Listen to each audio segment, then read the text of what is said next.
देखो भाई, कल हमने किरचॉफ के लॉज की बात करी थी। Kirchhoff first law that was based on conservation of charge, that is loop law. Kirchhoff Kirchhoff first law based on conservation of charge, ठीक है। दूसरा हमने लूप लॉ की बात करी थी, second law that was based on conservation of energy, ठीक है। इन दोनों के प्रूफ हम अगले चैप्टर में डील करेंगे जब हम करंट इलेक्ट्रिसिटी पढ़ेंगे, ठीक है। अब इनके एप्लीकेशन जरूर करेंगे हम कैपेसिटर वाले चैप्टर में।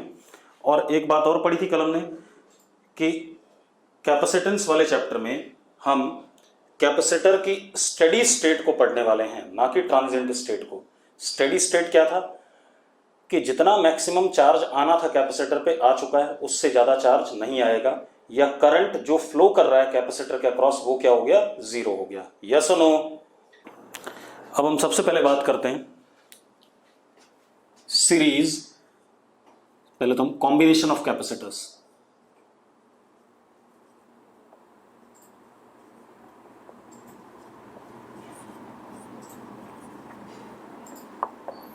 कॉम्बिनेशन ऑफ कैपेसिटर्स, ठीक है।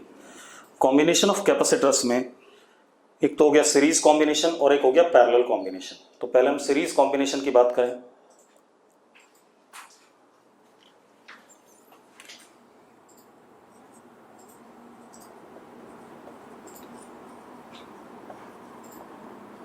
अब सीरीज कॉम्बिनेशन में क्या है बेटा, पहले ध्यान से सुनो। सीरीज कॉम्बिनेशन में एक कैपेसिटर का एंड दूसरे के इनिशियल से कनेक्टेड है, इसका फाइनल और इसका इनिशियल, इसका फाइनल तीसरे के इनिशियल से कनेक्टेड है, इस टाइप से कुछ, ठीक है।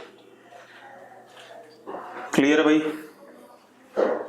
मैंने क्या कहा, end to end joining of capacitors leads to what, series combination, ठीक है। अब ये कैपेसिटेंस C1, C2, C3, मुझे इस अरेंजमेंट का इक्विवेलेंट कैपेसिटेंस चाहिए। क्या चाहिए? इक्विवेलेंट कैपेसिटेंस चाहिए, ठीक है। इतनी बात। अब इक्विवेलेंट कैपेसिटेंस कैसे निकालेंगे हम? हमने क्या करा, इसको एक, इस अरेंजमेंट को हमने एक बैटरी से ज्वाइन कर दिया। बैटरी का ईएमएफ E, आइडियल बैटरी से, स्विच S, ठीक है। अब क्लियर है? अब जब मैं स्विच बंद करूंगा तो कभी ना कभी, अच्छा पहली चीज, अगर मैं स्विच बंद करता हूं, देखो तो यहां से चार्ज प्लस Q आया हायर पोटेंशियल से, किधर की तरफ जाएगा, लोअर की तरफ, ठीक है। तो वो प्लस Q कैपेसिटर की इस प्लेट पे आया। अब जब ये प्लस Q यहां प्लेट पे आया तो इस पे इंड्यूस क्या हुआ, minus Q। Minus Q induce हुआ तो ये न्यूट्रल था, तो इससे कितना निकला, प्लस Q। अब वो प्लस Q इसके ऊपर आया तो सामने क्या इंड्यूस हुआ, माइनस Q, और ये न्यूट्रल था तो इससे क्या निकला, plus Q।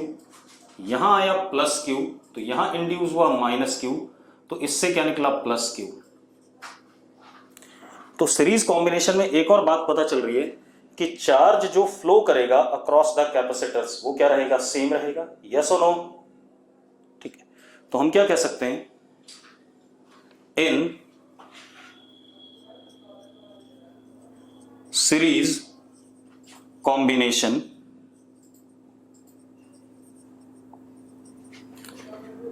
Charge flowing across capacitors is same, ठीक है। इतनी बात। अगर कैपेसिटर सीरीज में हैं तो उनके अक्रॉस चार्ज जो फ्लो करेगा सेम फ्लो करेगा। क्लियर है? दूसरी चीज, अब मान लेते हैं स्टेडी स्टेट आ गई, अब और फर्दर चार्ज नहीं आ पा रहा है, ठीक है। इतनी बात।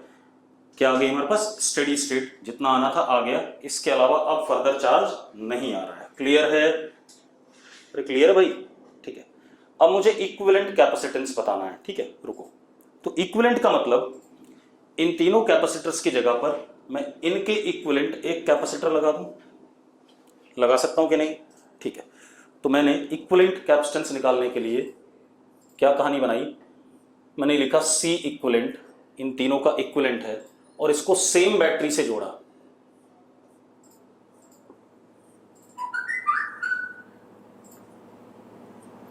और स्विच बंद कर दिया।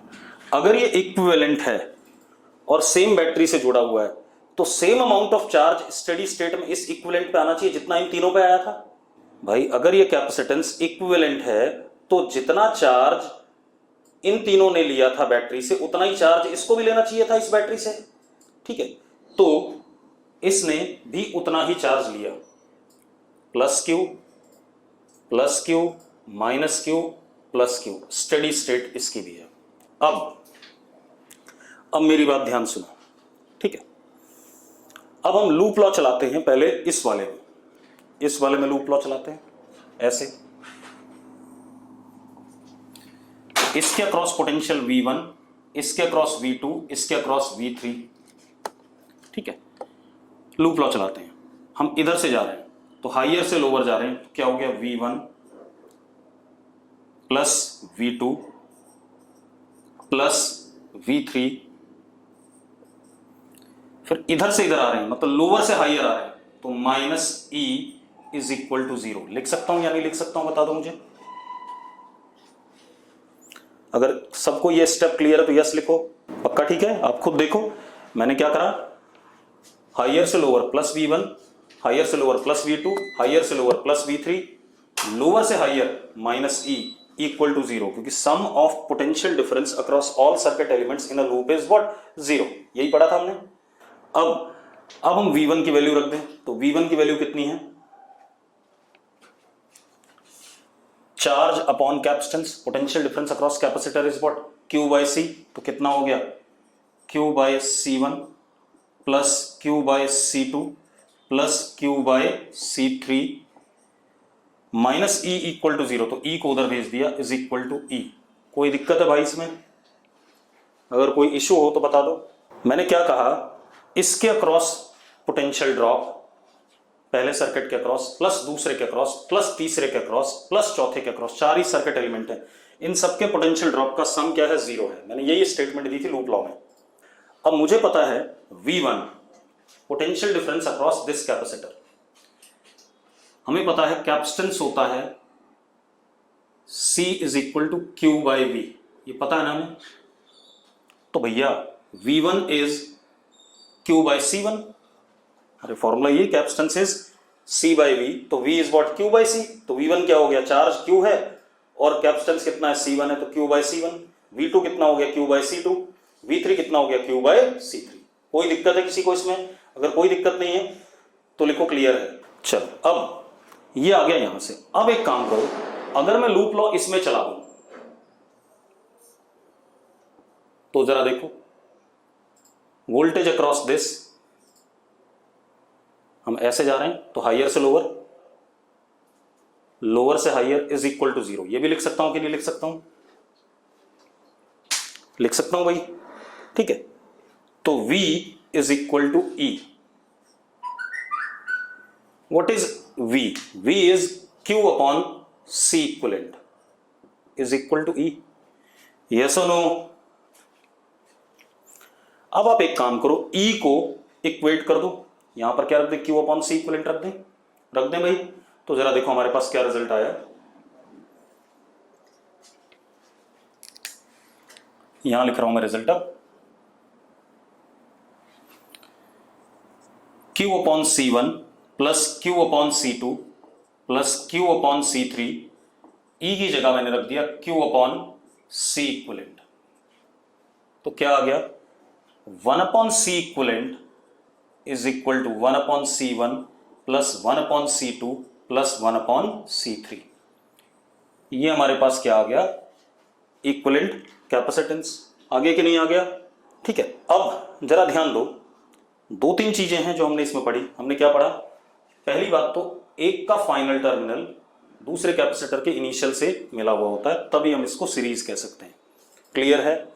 Final of one capacitor is connected to initial of another, final of another is connected to initial of further another. ठीक है, this way we attain what? Series arrangement. दूसरी चीज, अगर कैपेसिटर सीरीज में है तो चार्ज उनमें सेम फ्लो करेगा। ठीक है, और 1/C equivalent will be 1/C1 plus 1/C2 plus 1/C3 and so on, अगर और भी है। चल, तो अब क्या आ गया हमारे पास? अब हमारे पास क्या आ गया? यानी कि 1/C इक्विवेलेंट सीरीज वाले में is summation 1/CI I equal to 1 to n, या 1/C equivalent is equal to integration 1/DC with proper limits. Yes और नो? ठीक है, अब आते हैं हम दूसरे पर, पैरेलल कॉम्बिनेशन पे। एक चीज ध्यान रखना, सीरीज कॉम्बिनेशन में मैंने क्या बात बोली है? अगर सीरीज में है तो चार्ज सेम होगा। मैंने ये नहीं कहा चार्ज सेम होगा तो सीरीज में है। अरे मेरी बात समझ में आ रही है? मैंने कहा अगर कैपेसिटर सीरीज में है तो चार्ज सेम होगा, लेकिन अगर चार्ज सेम होगा तो कैपेसिटर सीरीज में है, मैं ऐसा नहीं कह रहा हूं। ठीक है, इतनी बात ये ध्यान रखना। अब आते हैं पैरेलल कॉम्बिनेशन पे।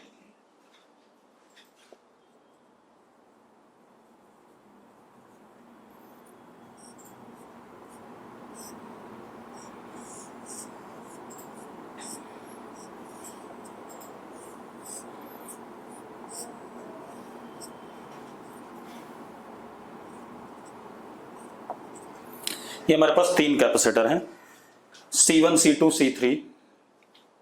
मुझे इनका इक्विवेलेंट चाहिए, तो मैंने क्या करा, इस सिस्टम को स्विच के थ्रू एक बैटरी से कनेक्ट कर दिया।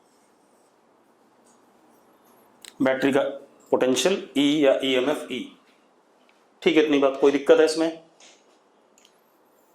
ठीक है, अब मुझे इन तीनों का इक्विवेलेंट चाहिए। ठीक है, तो रुको, सबसे पहले देखो,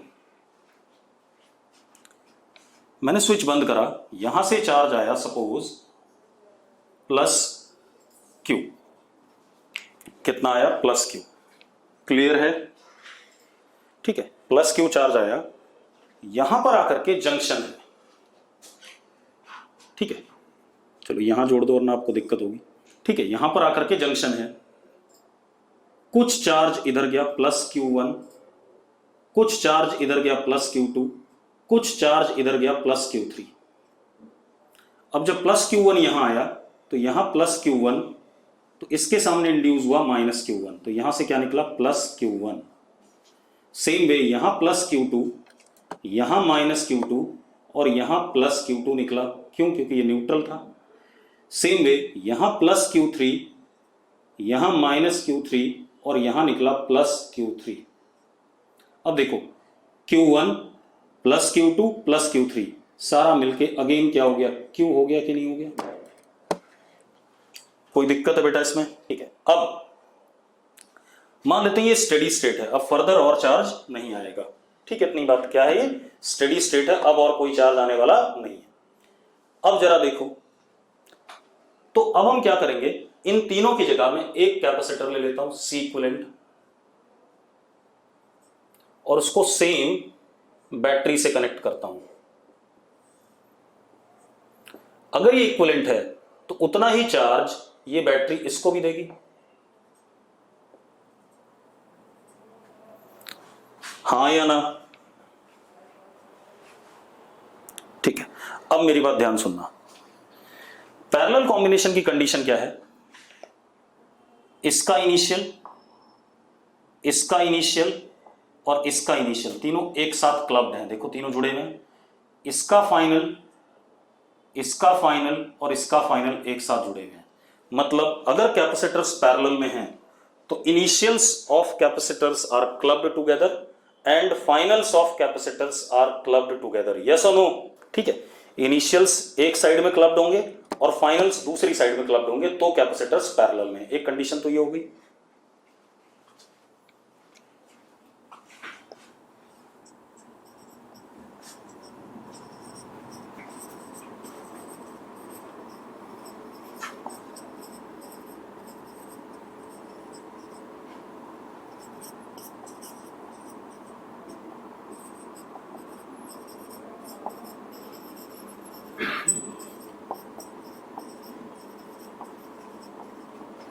ठीक है, एक और कंडीशन है बेटा,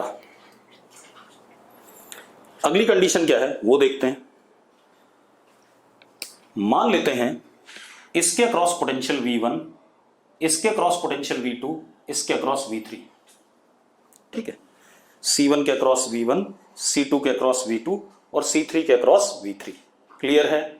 अब मेरी बात सुनो, अब जैसा मेरा हाथ चलेगा वैसे देखना, ठीक है? इतनी बात।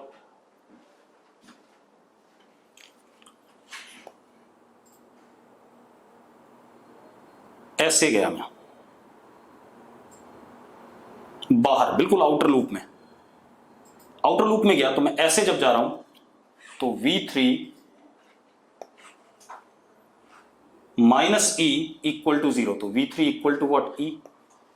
अब मैं ऐसे जा रहा हूं, देखो बीच वाले में से, बीच वाले में से जा रहा हूं तो V2 minus E equal to 0, तो V2 is equal to what? E।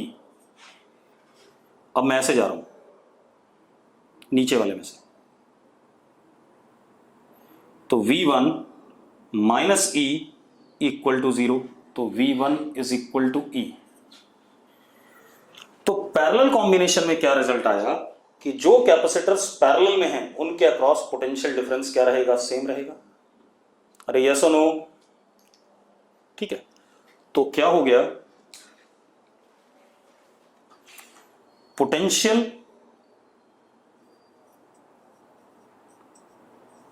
Difference across capacitors in parallel is same. Potential difference across capacitors in parallel is same. Clear है? ठीक है, अब कोई दिक्कत नहीं है। अब हम क्या करते हैं, इस जंक्शन पे किरचॉफ लॉ लगाते हैं। क्या लगाते हैं? Kirchhoff law. Incoming charge is Q and outgoing is Q1 plus Q2 plus Q3। तो फर्स्ट लॉ लगाया, हाँ या ना? अरे हाँ या ना? कोई दिक्कत है किसी को? कोई दिक्कत नहीं है। अब आप एक चीज देखो, आपने पढ़ा हुआ है Q upon C is equal, sorry, Q upon V is equal to C। Charge upon potential difference across capacitor is equal to capacitance. पढ़ा है हमने? तो चार्ज किसके बराबर होगा? C into potential difference.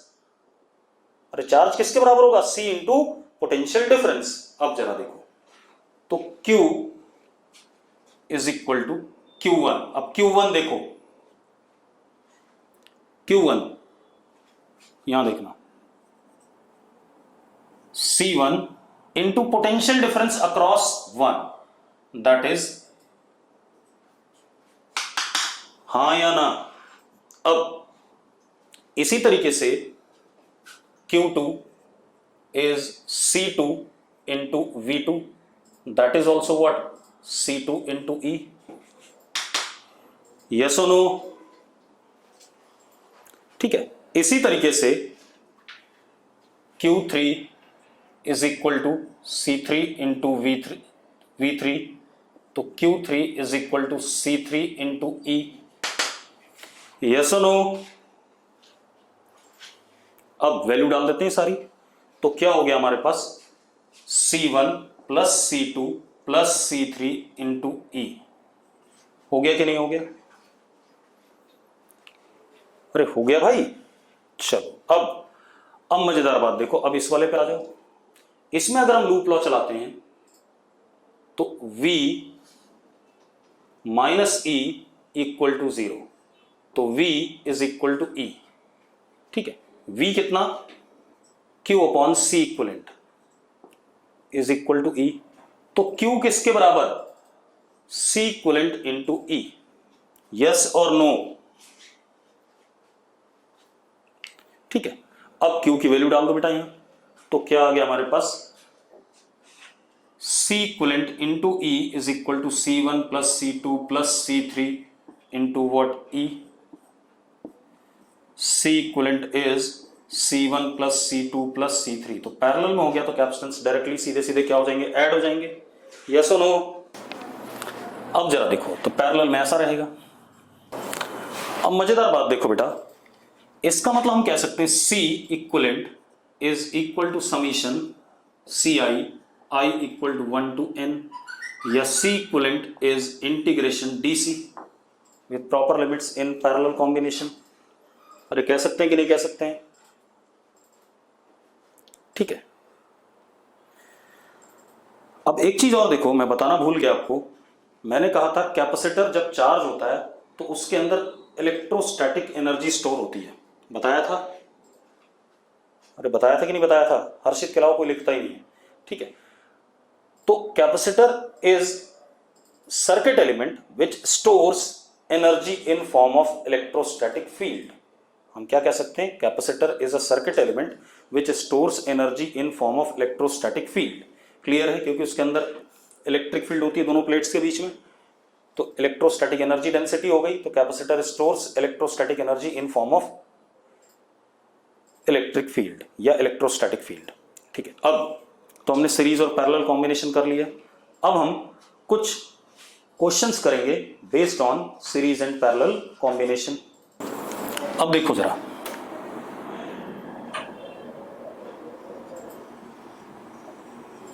मान लो एक ये पैरेलल प्लेट है और ये दूसरी पैरेलल प्लेट है कैपेसिटर की। एरिया ए है, और हमेशा ध्यान रखना, अगर मैं भूल भी जाऊं आपको बताना कि एरिया बड़ा है तो भी बड़ा ही मानना है। क्लियर है? ठीक है। अब क्या कहानी है,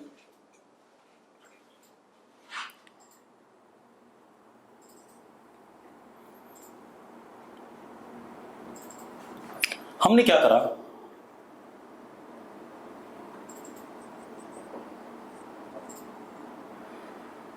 ऊपर आधे एरिया में डाइलेक्ट्रिक मीडियम भर दिया एप्सिलॉन R1, नीचे आधे मीडियम में भर दिया एप्सिलॉन R2। ठीक है भाई, ऊपर आधे एरिया में एप्सिलॉन R1 और नीचे एप्सिलॉन R2। ठीक है, अब मुझे क्या करना है, इस सिस्टम का इक्विवेलेंट कैपेसिटेंस बताना है। क्या बताना है? Equivalent capacitance. ठीक है, इतनी बात, कोई दिक्कत है इसमें? तो मेरी बात ध्यान सुनो, ध्यान सुनना, बहुत सारी चीजें हैं।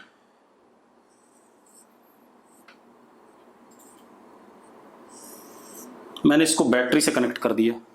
ठीक है,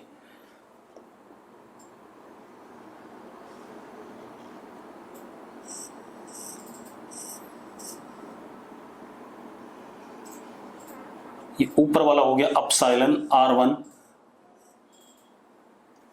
नीचे वाला हो गया एप्सिलॉन R2 वाला।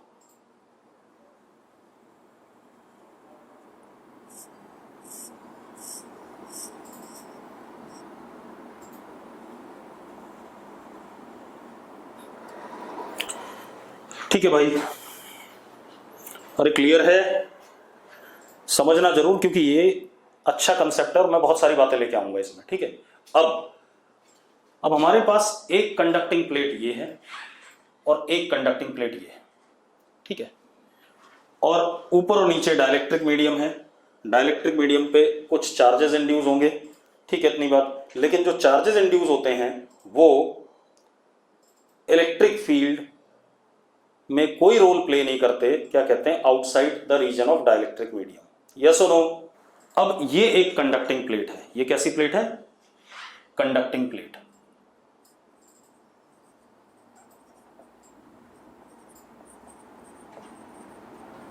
ये भी क्या है? Conducting plate.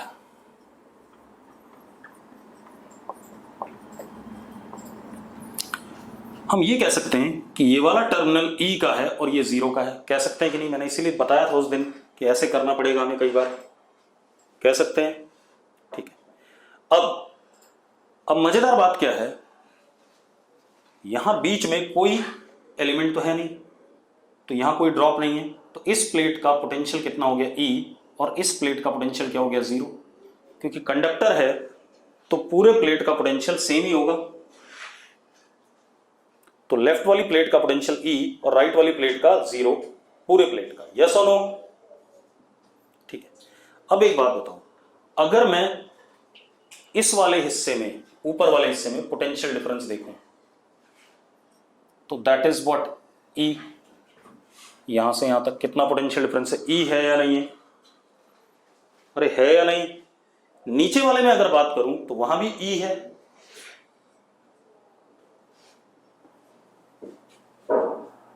या नहीं?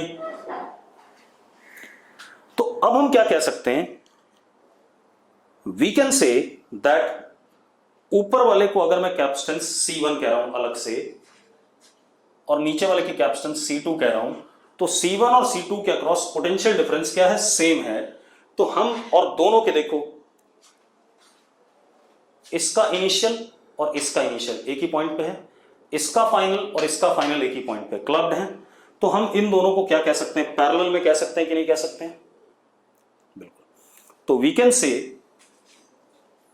C1 in parallel with C2, कह सकते हैं भाई, ठीक है। C1 in parallel with C2। अब हम C1 निकाल लें, C2 निकाल लें और इक्विवेलेंट कैपेसिटेंस निकाल लें। तो C1 is epsilon naught epsilon R1, area is A by 2 and separation is D. C2 is epsilon naught epsilon R2, area is A by 2, separation D. ये हो गया कि नहीं हो गया? अरे बताना मुझे यार। बिल्कुल सही बात है। अब अगर मैं C इक्विवेलेंट कहता हूं आपसे, तो that is C1 plus C2।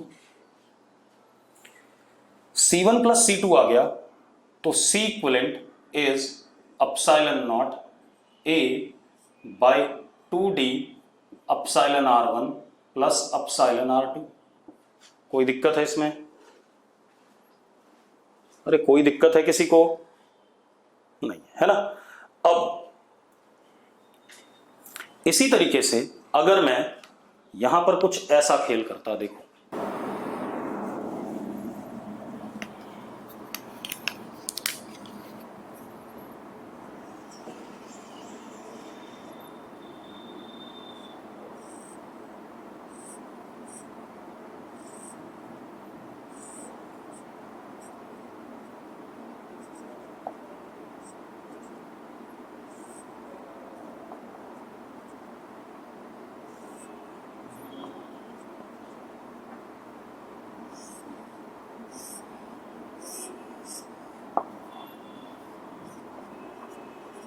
अगर मैं ऐसा खेल करता तो ये सारे C1 C2 C3 C4 क्या हो जाते, पैरेलल में हो जाते कि नहीं हो जाते?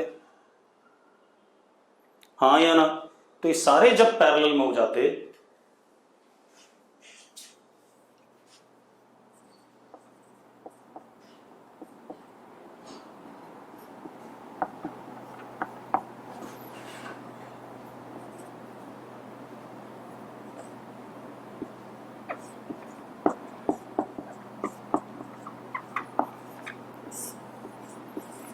तो अब क्या होता, C इक्विवेलेंट इज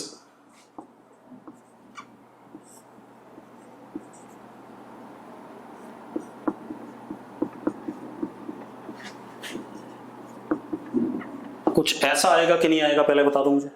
चलो बहुत बढ़िया। अब थोड़ी सी और बात करते हैं।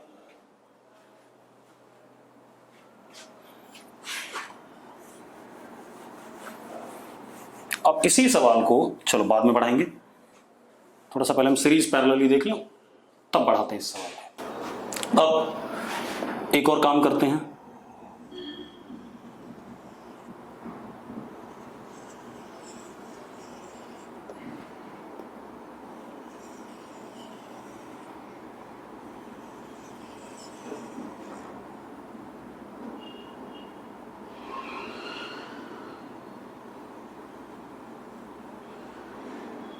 अगेन प्लेट एरिया ए है, सेपरेशन डी है।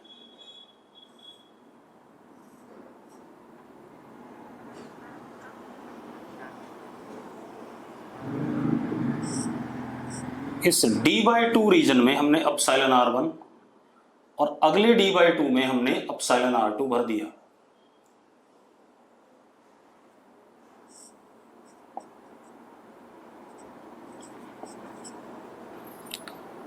और इसको हमने बैटरी से कनेक्ट कर दिया।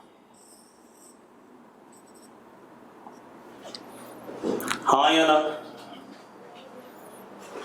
ठीक है, अब जरा चेक करते हैं क्या खेल चल रहा है। Suppose this is capacitor C1, this is capacitor C2। अब जरा देखो, यहां पर चार्ज आया प्लस Q, तो उतना ही चार्ज यहां से निकलेगा प्लस Q, यानी कि जो चार्ज यहां एंटर किया वही यहां निकल रहा है। मतलब दोनों कैपेसिटर के थ्रू जो चार्ज फ्लो कर रहा है वो प्लस Q है या नहीं है। हम एक और चीज कह सकते हैं, अगर हम इसके अक्रॉस पोटेंशियल V1 लें और इसके अक्रॉस V2 लें, तो V1 plus V2 minus E equal to 0। तो V1 प्लस V2 किसके बराबर हो गया? E के बराबर हो गया। ठीक है, तो इसका मतलब C1 and C2 in series. अब C1 एंड C2 अगर सीरीज में है, ठीक है, इतनी बात, तो खेल जाते हैं भाई। C1 is epsilon naught epsilon R1 A upon D by 2, तो 2 ऊपर चला गया। C2 is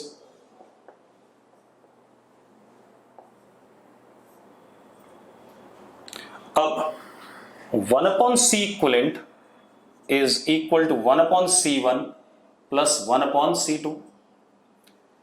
1 upon C equivalent is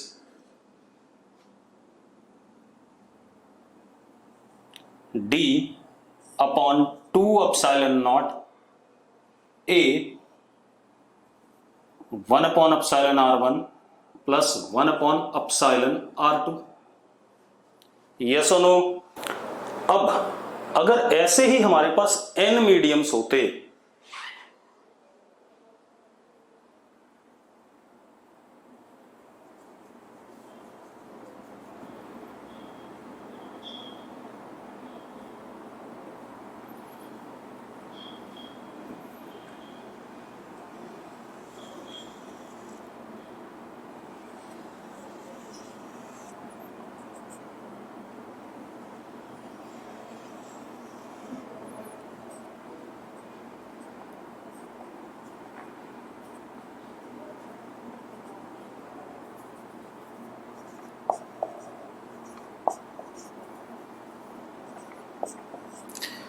तब भी ये सारे C1 C2 dash dash Cn in series,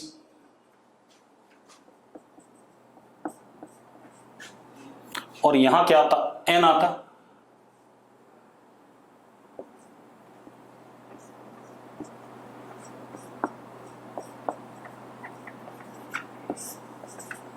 अब अगर हम 1 upon C इक्विवेलेंट देखें तो कितना आएगा? ये आ जाएगा कि नहीं आ जाएगा, पहले बताओ मुझे। ठीक है, अब थोड़ा सा और बात करते हैं बेटा। अब देखो भाई, अब मैं क्वेश्चन दे रहा हूं, आप लोग करोगे।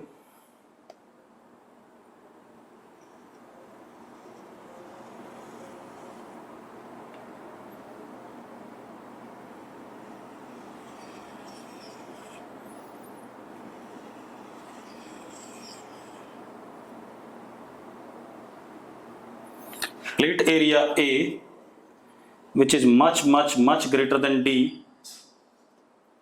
बिल्कुल बीच से, आधे से, ये A/2, ये भी A/2, ऊपर एयर, और यहां पर हमने क्या करा? दो हिस्सों में काट दिया इसे, D/2, D/2, this is epsilon R1 is equal to 2, this is epsilon या R1 is equal to what? 3 and epsilon R2 is equal to 6। ठीक है, आपको इक्विवेलेंट कैपेसिटेंस बताना है इस कैपेसिटर का। बताना चाहोगे भाई? अरे इस अरेंजमेंट का इक्विवेलेंट कैपेसिटेंस बताना है, बताना चाहोगे तो यस लिखो। एक साक्षी ने लिखा 9 एप्सिलॉन नॉट A/2D शायद। चलो चेक करता हूं बेटा, मुझे भी आंसर नहीं पता है। चलो सबसे पहले अब हम डिसाइड करते हैं कौन सीरीज में कौन पैरेलल में। इसको कह देते हैं C1, इसको C2, इसको C3, ऐसा कह देते हैं। ठीक है, तो पहले C1 अलग से निकाल लें, C2 अलग से निकाल लें, C3 अलग से निकाल लें, उसको साइड में लिख लेते हैं, ठीक है। तो C1 is epsilon naught A by 2D, C2 3 epsilon naught A by 2D by 2, हाँ या ना? तो जरा देखो ये आ गया। C3 6 epsilon naught A by 2 by D by 2, तो ये आ गया। इसमें कोई दिक्कत है किसी को? किसी को दिक्कत नहीं इसमें, ठीक है। अब आते हैं हम सीरीज पैरेलल खोजते हैं, ठीक है। मेरी बात ध्यान सुनो।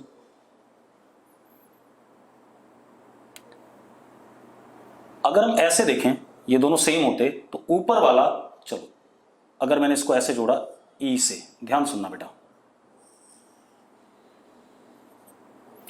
तो इस प्लेट का पोटेंशियल कितना है E, और इस प्लेट का पोटेंशियल कितना 0, हाँ या ना?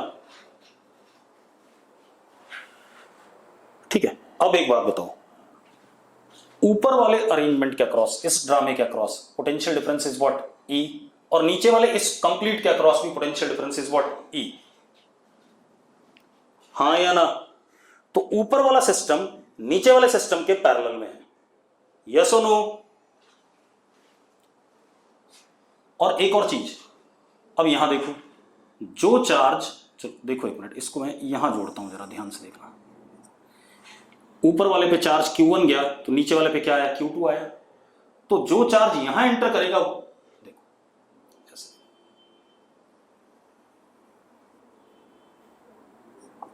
यहां Q गया तो यहां कितना गया Q1, और यहां कितना आया Q2। अब यहां पर कितना माइनस Q1, तो यहां से क्या निकला प्लस Q1, यहां माइनस Q2, तो यहां से क्या निकला प्लस Q2। तो टोटल अगेन क्या आ गया, Q आ गया कि नहीं आ गया? अरे हाँ या ना? अरे भाई ठीक है। तो इसका मतलब क्या हो गया, जरा देखो, नीचे इन दोनों में चार्ज क्या है, सेम है। नीचे C2 और C3 में चार्ज क्या है, सेम है, यस और नो? इसका मतलब C2 and C3 in series and their combination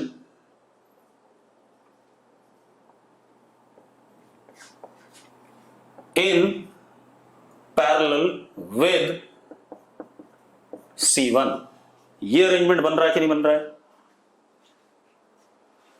yes और नो?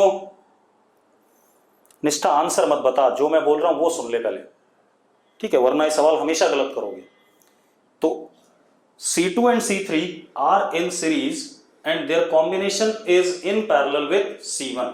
अब मेरी बात सुनो, C2 और C3 अगर सीरीज में हैं तो नीचे वाला C dash is C2 C3 parallel series में, तो मैंने जोड़ दिए सीधे, upon C2 plus C3।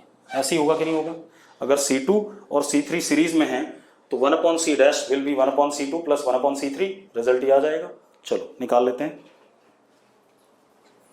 C dash is equal to 3 epsilon naught A by D into 6 epsilon naught A by D upon 3 epsilon naught A by D common 1 plus 2। ये आ रहा है कि नहीं आ रहा है? तो जरा देखो, ये पूरी टर्म कट गई कि नहीं कट गई, और ये क्या आया 3 आया, तो C dash is 2 epsilon naught A by D, yes और नो? अरे यस और नो? ठीक है। अब C dash in parallel with C1, तो C equivalent is C dash plus C1। तो C डैश प्लस C1 जरा देखो कितना हो गया,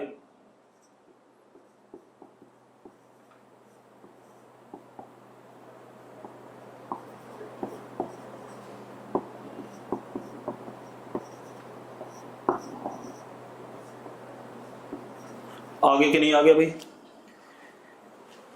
यस और नो? ठीक है। अब किसी के दिमाग में आ रहा हो कि हम ऐसा क्यों नहीं करते कि भैया हम ऐसा कर लें, ये C1 ये C1 डैश, ये दोनों पैरेलल में, ये दोनों पैरेलल में, बाद में सीरीज में, तो ऐसा कतई नहीं कर सकते। इसलिए नहीं कर सकते क्योंकि इसमें देखो ये दोनों पैरेलल में हो ही नहीं सकते, क्योंकि यहां पे चार्ज अलग है और यहां पे चार्ज अलग है। तो यहां से यहां तक का पोटेंशियल डिफरेंस Q1/C1 जरूरी नहीं है कि Q2/C2 के बराबर हो। अरे मेरी बात समझ में आ रही है? ठीक है, तो ये अरेंजमेंट बिल्कुल ही गलत होगा। कुछ लोगों ने कर भी दिया था, आंसर भी निकाल दिया था। ठीक है, इतनी बात। अब आपको ये ज्यादा अच्छे से क्लियर होगा जब मैं एक क्वेश्चन और कराता हूं। देखो एक मिनट, मेरी बात सुनो।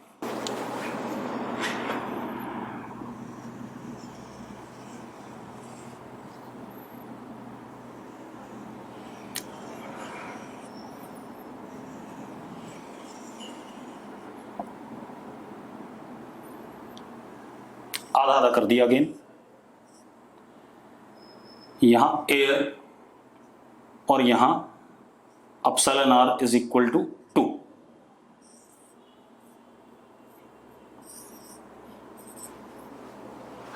ठीक है, इतनी बात।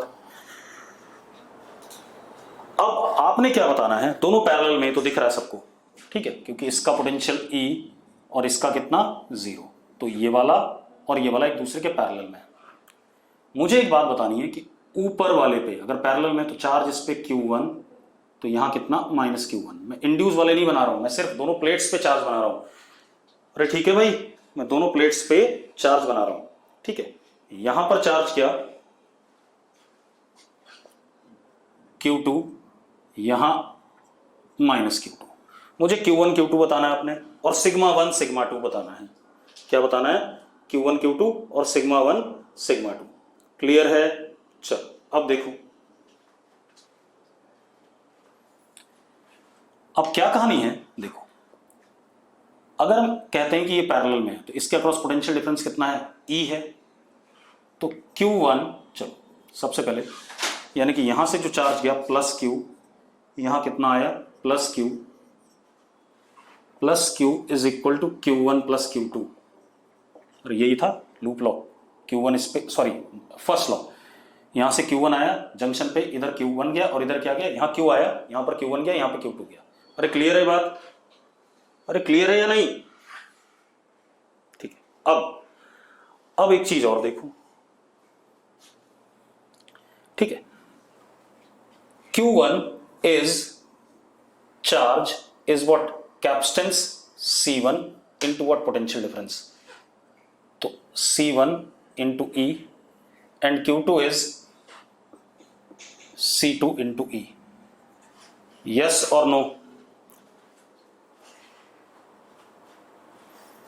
मानते हो कि नहीं मानते हो? ठीक है, ठीक है। अब सुनो, तो ये टोटल चार्ज आ गया। ठीक है, अब जरा देखो टोटल चार्ज है कितना, वो भी देख लेते हैं।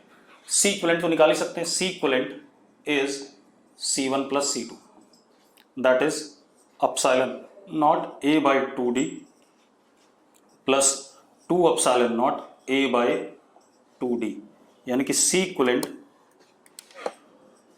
Is 3 epsilon naught A upon 2D। मानते हो या नहीं मानते हो? अरे हाँ या ना? ठीक है, अब आप एक काम करो, C इक्विवेलेंट ये आ गया, तो अगर हम इन दोनों का इक्विवेलेंट कैपेसिटर लेते हैं और सेम बैटरी से लगाते हैं, तो चार्ज वो भी कितना लेता? +Q ही लेता। अब charge is equal to C equivalent into what? E। तो C equivalent is what? 3 epsilon naught A by 2D into E, this is Q। इतना टोटल चार्ज जा रहा है कि नहीं जा रहा है? अरे जा रहा है कि नहीं जा रहा है? ये टोटल चार्ज हो गया। तो Q1 + Q2 is how much? Q1 + Q2 is equal to 3 epsilon naught A E upon 2D। ये टोटल चार्ज हो गया, हो गया। अब एक और चीज, क्योंकि C1 और C2 एक दूसरे के पैरेलल में हैं, तो उनके अक्रॉस पोटेंशियल डिफरेंस सेम होना चाहिए, यानी कि charge upon capacitance Q1/C1 must be equal to what? Q2/C2। होना चाहिए कि नहीं होना चाहिए? पहले बता दो मुझे। अरे होना चाहिए कि नहीं? ये दोनों पैरेलल में है, तो दोनों के अक्रॉस पोटेंशियल डिफरेंस क्या होना चाहिए? सेम। अब वैल्यू डाल देते हैं बेटा C1 और C2 की। Epsilon naught A upon 2d is equal to Q2 2 epsilon naught A upon 2d। तो बेटा जरा देखो, Q1 is equal to Q2 by 2। Q1 की वैल्यू यहां डालते Q2 बाई 2, तो कितना हो गया 3Q2 by 2 is equal to 3 epsilon naught A E upon 2d। 2 से 2 गया, 3 से 3 गया, Q2 is equal to epsilon naught A E by D. ये आ गया चार्ज ऑन नीचे वाला सिस्टम। अरे आगे कि नहीं आ गया? अरे यस और नो? और ऊपर वाले में कितना आ गया? आधा इसका।